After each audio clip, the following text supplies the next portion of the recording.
Hello the internet. Today we're taking a look at my 1987 Toyota Corolla SR5.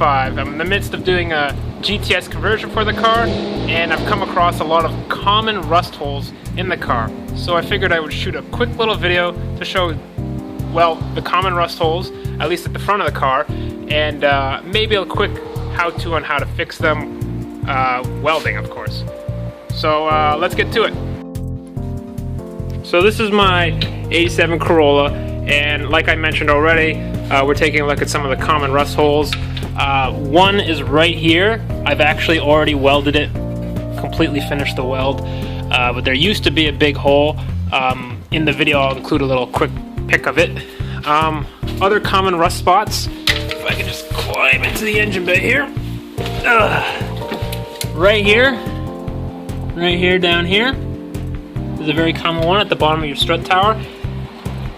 This is particularly prevalent in Canada, but I'm guessing in the States too, with all the salty roads. You get lots of rust, so that's a very common rust spot. That's a very common rust spot. And this spot on the opposite side of the car right here, also a very common rust spot. So I've already cut out the bad metal, and I'm getting prepared to weld in a new piece of metal here. This side I still have to do it.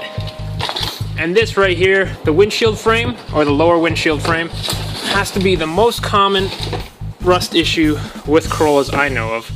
So you can see right here, the bottom of this windshield frame is pretty bad. Actually, it looks like it's only that one spot, but if you remove the window, I'm sure it comes along. Look at that, it's going right through the glass into the inside of the car there.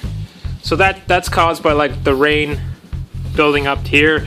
And there must be something wrong with the AE86 chassis just in general that always causes rust in this. Let me go to another car and I will show you exactly what I mean by a common rust spot. Okay, so now we're over at my wife's car, her pink AE86. It's an SR5, and you can see exactly where I welded in that patch on the other car. You can see this one's rusting out as well. Lucky for me, the holes down at the bottom of the strut towers are still good. That's because we've been rust proofing this car every year. But even with all the rust proofing, it still started to rust here. Very common rust spot. But even more common than that is the window frame here. This one right here. You can see the window frame in the exact same spot as my other Corolla. It's rotting in the exact same spot. Let's take a look at the other Corolla, the green one. And I bet you it's rusting the exact same spots again. Let me just pop the hood. Actually, I should say one thing, which is I actually already repaired this window frame. It was completely fucked. The entire thing was completely fucked. I took the windshield out, welded the entire thing with new metal, and repainted it and everything. So that's why there's no rot on this windshield frame. I'll include a few pictures in the video when I upload this. But let's take a look underneath the hood and see if it's rusting in the exact same spot.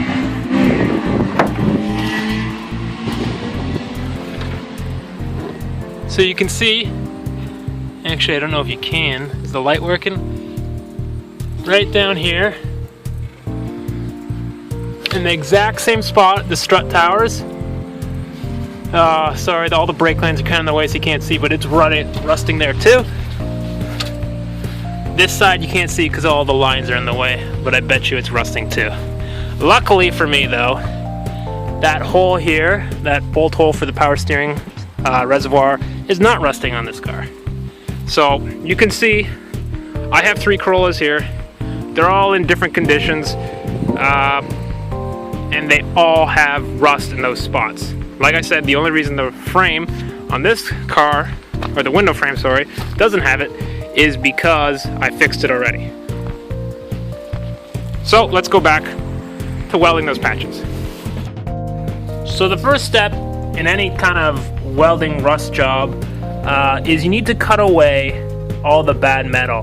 So anything that's like dimpling or very thin, you need to cut away. So what I've done here, if you can see, is I've cut a shape that's easy to cut in a sheet of metal.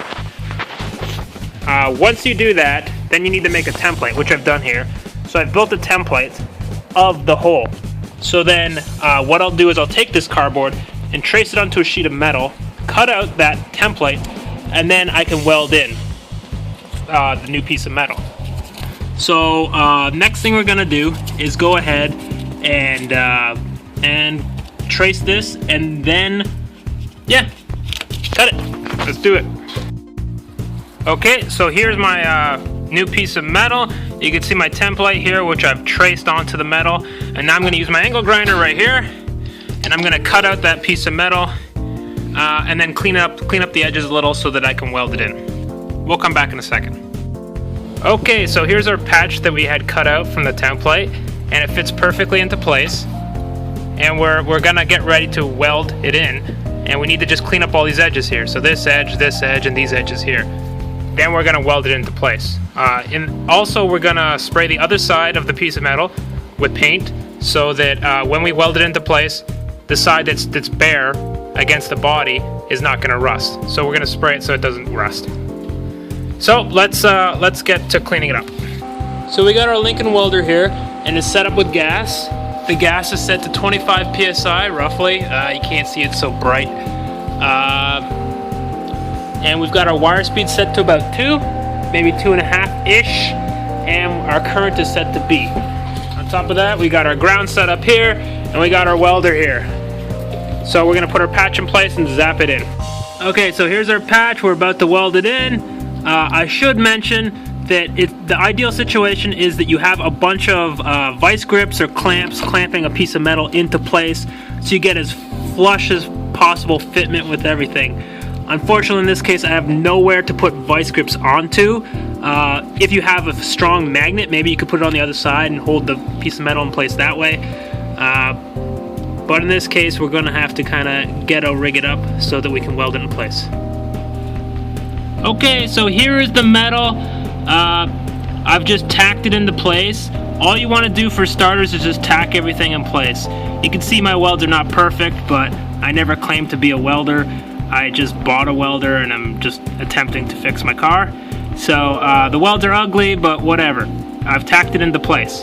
So this is all you really want to do, is tack it into place at the start. Then once you've tacked it in all the main spots and it's held securely in place, you can go around and weld everything in securely. So that's what we're gonna do now.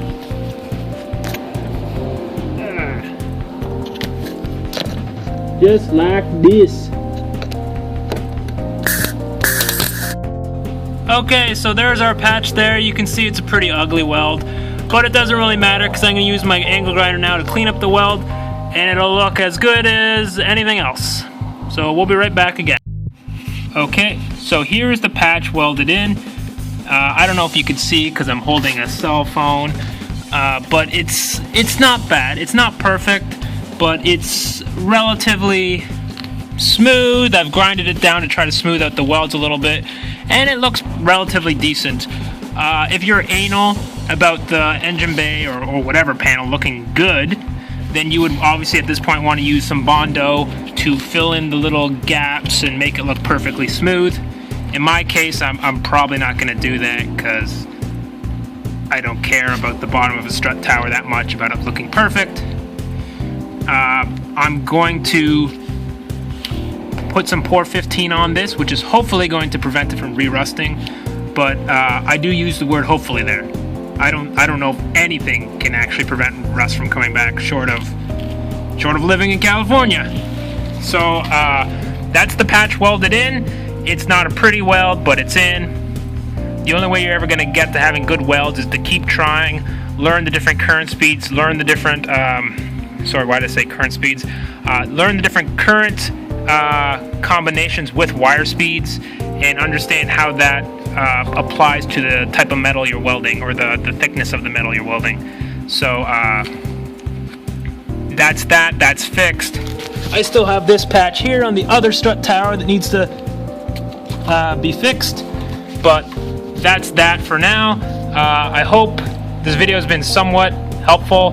I know I didn't film myself actually welding or actually grinding, and that's because I'm doing this while holding a cell phone, which looks very shaky if I'm grinding at the same time. So hopefully in the future I'll get a GoPro or something on a stand and it'll be easier to film these things.